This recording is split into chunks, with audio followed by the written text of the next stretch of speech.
was prepared to take the risk of confronting very violent armed men. When the elections took place earlier this year, previously hostile factions, united only by their extremist Islamist ideology, came together to defeat the moderate, coalition-backed parties. The result is that the very areas where the British tried to create a Western-style democracy have fallen into the hands of traditional Islamic extremists. The coalition presence is not very significant in the south anymore. You're absolutely right, the coalition is playing less and less of a role, and increasingly coalition civilians are in embassy offices and coalition soldiers are in their bases. So we have orders from the British Council not allowed. In effect, you have a functioning, self-confident, autonomous state. And the upside is that when I left in June 2004, there was carjacking, there was kidnapping, there was drug smuggling. A lot of that has died away. The number of killings and attacks in the south have died away. Security is much better. The downside is that people are imposing aggressive Islamist social codes. The women of the south are now seen only in full Islamic dress. This was not the case under Saddam. For the first time in their lives, covering themselves is a matter of life and death. Women are being executed in the street for wearing jeans. Nobody's going out without a veil on their head, that all alcohol shops, internet cafes have been firebombed. In other words, what we have is a situation which resembles in many ways the kind of government that exists in Iran. With their well-known aspirations to be a nuclear power and their extreme Islamist laws, Iran is the one country we don't want to influence events in Iraq. But by ceding control to Shias sympathetic to Iran, that is exactly what the coalition has achieved.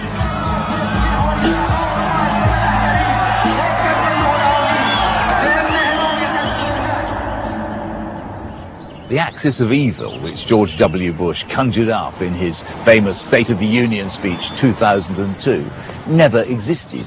Evil or not, Iraq and Iran were deadly enemies. George W. Bush's immortal achievement is to turn them into bosom pals. Haven't you achieved something quite astonishing through the invasion of Iraq, which is to empower Iran? It must be absolutely wonderful. They're rubbing their hands in Tehran, aren't they, at the moment? Well, they may be rubbing their hands too soon. I don't believe Iran is running the southern part of Iraq, the Shia areas of Iraq. Although if we don't deal more effectively with Iran, they may wind up in that position. It may be too soon to tell if Iran will permanently dominate the south, but there is no question that the immediate solution to the anarchy and chaos has been to allow Shiite extremists to take over. Rory Stewart made this point in the language beloved of diplomats everywhere. I think our expectations have become much more realistic. Anybody who felt that they could go in and in the space of 14 months transform Iraq into a liberal democracy that resembled Switzerland was obviously fooling themselves. Whatever Tony Blair may be saying in public about our mission in Iraq, our pragmatic approach on the ground has licensed the Shiite extremists to make the running. This policy raises an awkward question. What's the point of staying in Iraq? The fact is, Britain is not building national institutions. It is not disarming militias.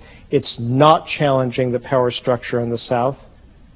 I think it would be very unwise and very costly to try to do so, and it would go against the democratically expressed will of the people of the South who have voted for these pro-Iranian religious parties. British troops basically are bystanders to the creation of a pro-Iranian Islamic state in the southern part of Iraq. In the south, it's the Badr which keep order. Here in Sadr City, it's the Mahdi army. Up in Kurdistan, it's the Peshmerga militias. This raises the very interesting question. Why is it only in the Sunni heartlands that the Americans are taking on the insurgents? In the center of Iraq, American forces are still at war with the Sunni insurgency made up of Saddam's allies from the Ba'ath Party and Al-Qaeda terrorists. With remarkable candor, the State Department told us that the lessons of Sadr City and the South are likely to be applied even here.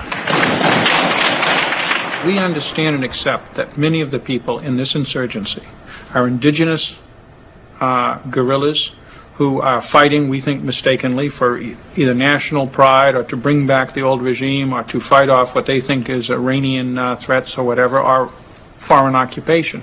We believe that these people, there's a good chance, can be integrated back into the political system if they're given a chance to participate in the process. A good example of how that worked was with the Jash al-Mahdi of Muqtada al-Sadr. The Americans are now pressing the Ba'athist insurgents to do a deal. They may even agree in order to avoid coming under Shiite rule. For the US, this is an astonishing U-turn. These Ba'athists were the very people the invasion was meant to destroy. But the deal holds a precious reward. Once we eliminate the Sunni-based insurgency, the Al-Qaeda will go. They will have no reason to stay. The coalition forces are gone. The government is operating successfully.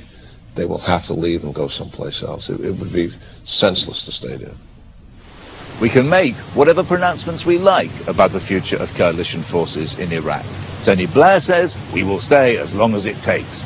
President Bush says, as Iraq stands up, America stands down. The truth, though, is rather different. The matter has passed largely out of our hands. Perhaps Al-Qaeda can be thrown out of Iraq, but don't mistake that for any kind of triumph. Gunners, keep your eyes open. Stay safe. Far from creating a united Iraqi state, we will leave behind a country riven by sectarian bitterness. Far from embracing liberal, democratic values, much of the country will become an Islamic state on the model of Iran. The rhetoric of George Bush and Tony Blair has proved empty.